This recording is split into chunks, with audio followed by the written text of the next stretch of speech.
Well, to shed more light on this, we have the pleasure to have with us over the phone our dear guest, Dr. Islam Tharwat, Professor of Computer Science. Good afternoon, sir. Good afternoon.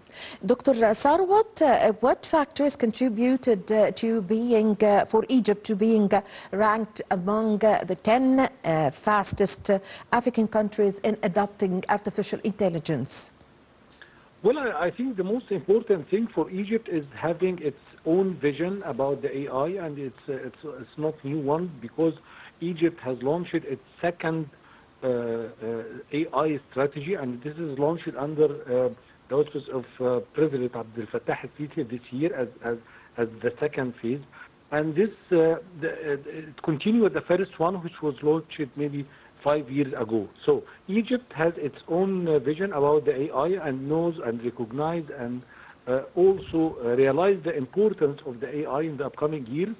In terms of many pillars, the AI strategy has about 6 main pillars, but it also extends to the ecosystem, which can be utilized to integrate all the current resources in terms of the academia, the companies, the startups, and also to attract the AI investment and do something like the AI in venture capital in Egypt.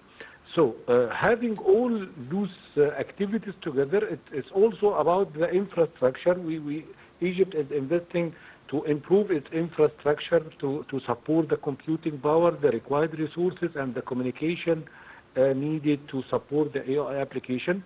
So having the main aspects of the infrastructure, also we have just launched the open standard policy for the data, and it's maybe the first one in the Africa as well.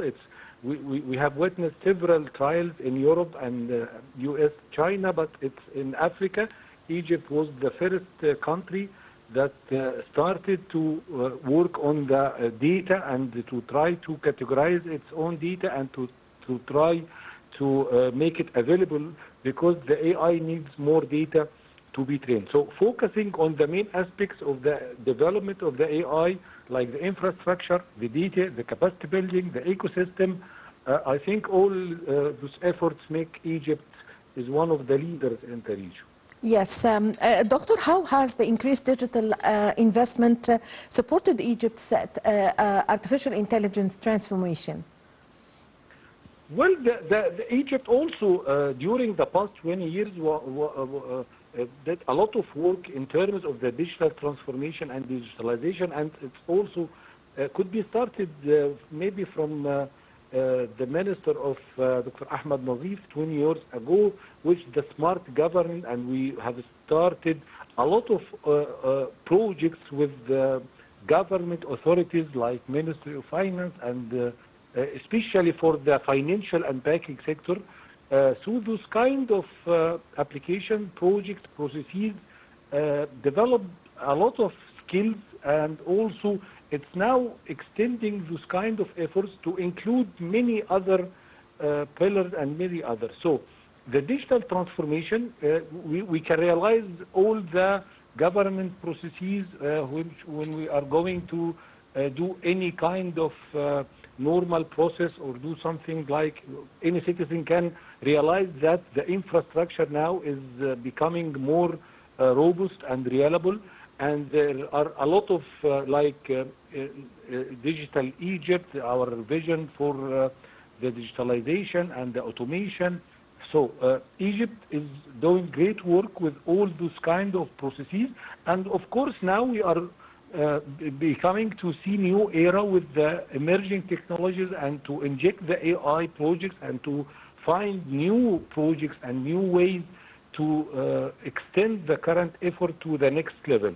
So yes, the AI will become the most important technology during the upcoming years, and of course it will be affecting all the aspects and the projects. So having this recognition from one of the most prestigious companies around the globe is very important, and it shows strongly how Egypt is coming and become a leader in the Middle East. Yes. Dr. Tharwat, what is the role that is played by the government entities and also by the private companies at the same time in Egypt's artificial intelligence adoption? Well, we have great opportunity maybe to adopt new technology and to try to figure out a new use cases that could be utilizing and to be applied the AI. The AI, for most of the people, are thinking about the chat applications, or we call it the large language models, the LLMs, like ChatGPT, DeepSeek, and others. However, the AI conceptually could change a lot of and to improve a lot of regular and routine procedures and to support the government employees to increase their productivity and also to reduce the costs for the operation, and of course can attract maybe investment in this regard. So focusing on the AI projects will definitely improve the government workflow and to utilize more resources and to do it more efficiently, and of course it will be reflected for the satisfaction of the citizen.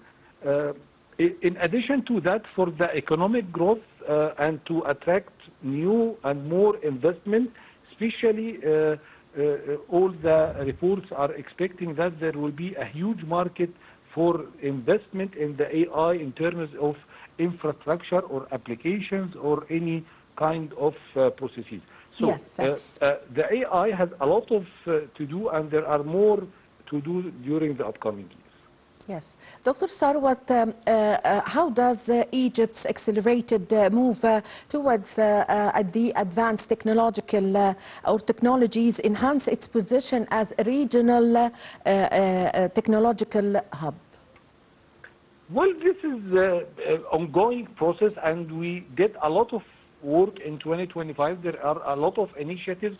One of them was hosting the IEEE AI Caravan in Egypt, and was initiative to support a lot of government authorities and to support the employees there.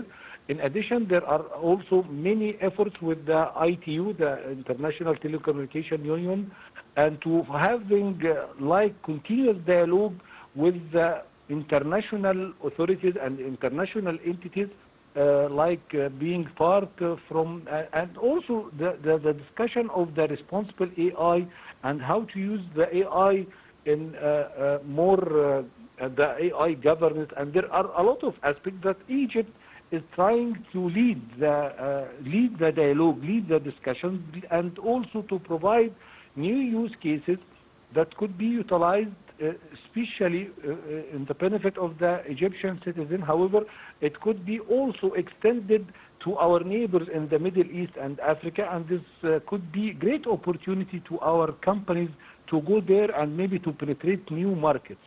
So Egypt is one of the leaders, and it was always one of the leaders in terms of the technological part and doing the IT systems. The AI era is something new, and there are a lot of opportunities to be there and to lead the region, because there are a lot of to do, and many people and many companies don't know exactly where to start. So having a clear roadmap with precise starting point, with defining applicable and feasible use cases that could utilize more AI technologies. It's not about the large language models only, but about different kind of technologies like the computer vision, the speech recognition, the agentic AI. So in the terminology of AI should be extended to include all the applications and scenarios of AI, and to be integrated into real use cases with the government.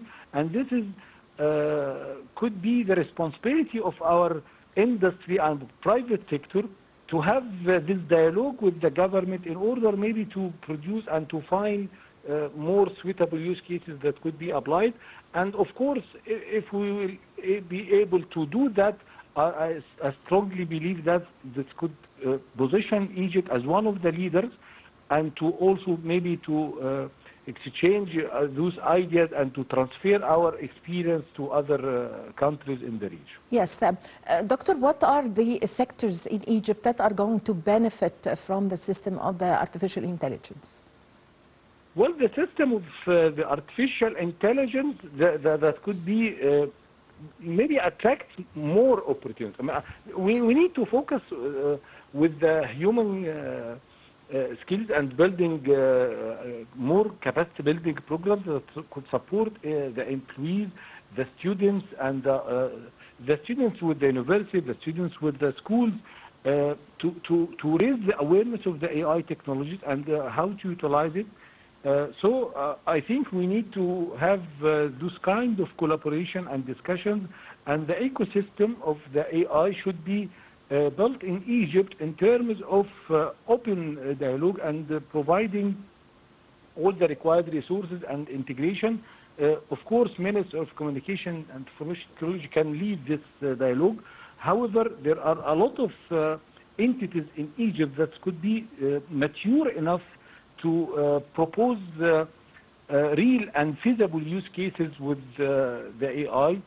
I think the financial and banking sector will be the leader of the Egypt AI journey. However, we could extend the effort with other sectors and to attract more, of course, of stakeholders. But we need to have clear roadmap with precise steps and to provide with the small use cases, then extend it and to focus on the development of the AI. It's not necessarily to invest a lot of with the infrastructure and to have more hardware or something like that, but without large language model. But we can focus on having small use cases, then try to extend it and to add more complex layer to attract new features and something like that. Yes. Doctor, how might the artificial intelligence driven solution would improve the public services in Egypt? Well, it definitely will improve the public, but we should realize that there are a lot of use cases.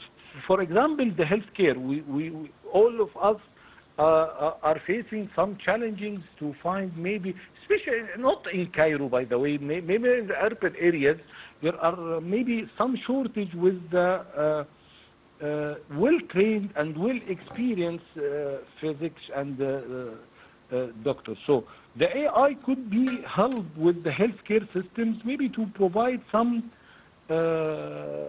like consultation for the young doctors to be aware of the most trends and most medicine and something like that. Yes. So supporting in terms of the healthcare as well the education systems could be improved, and we now witnessing the integration of the AI curriculum within the school students, and this is really important to highlight and to appreciate the effort with the Ministry of Education as well. So of course there will be a lot of sectors that could be affected, and of course the citizens will realize the differences. Yes.